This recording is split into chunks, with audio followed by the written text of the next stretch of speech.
that being said, this episode is all about the iPad brain or screen time in general, right? I just like the iPad brain, so it's kind of interesting.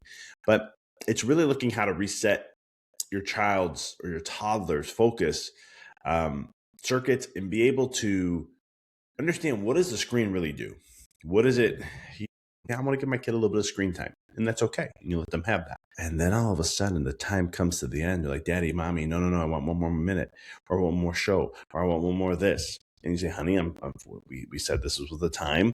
I'll give you another minute, but then that's it. And then after the minute comes, I want another minute, and then another minute, and then another minute. And then it's time to take it away. And parents sometimes will be like, okay, I'm done. We talked about this. I'm trying to do gentle parenting. I'm trying to do this. I'm trying to do that. Hey, it's done. Let's go focus on something else. Sometimes you may get the explosion that happens, right? The meltdown that may come from it. I'm going to share with you why that is. I'll share with you what's going on in their brain, why they do that, what's the screen do to their brain, and then what are things that we can do to change that all up. So let's have some fun. So you get these nuclear meltdowns, and for some parents, it's really hard. I mean, they're big. I have parents will share this with me, and there's reasons behind it. It's not that they have bad behavior. A lot of times, I think sometimes as parents, and myself being one too, is, well, at least for me, I always have to remind myself, like, I try to put myself as who I was as a kid. And how did I think in certain ways? How was I about certain things? And I'm not the greatest at it, but it's something, when I can do that, it makes me understand things so much better. But then there's times where I can't, right?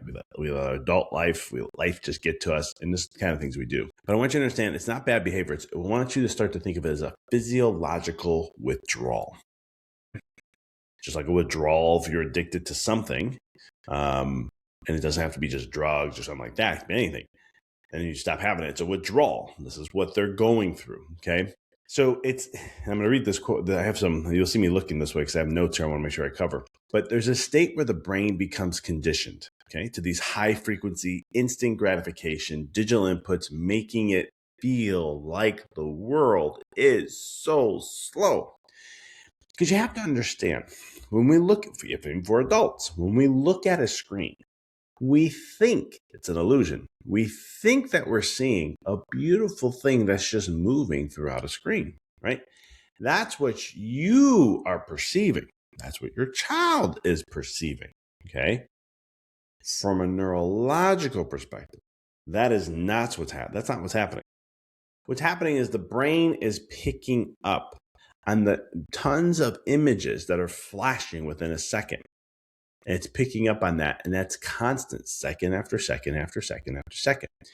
Hence why if you're recording something that says you have 30 images flashing per second, or you can do 60, which is a higher depth, or 120 or 240, that's how many images are being captured within that second. So when you put them together, it looks like a fluid motion because our eye can't pick up on that.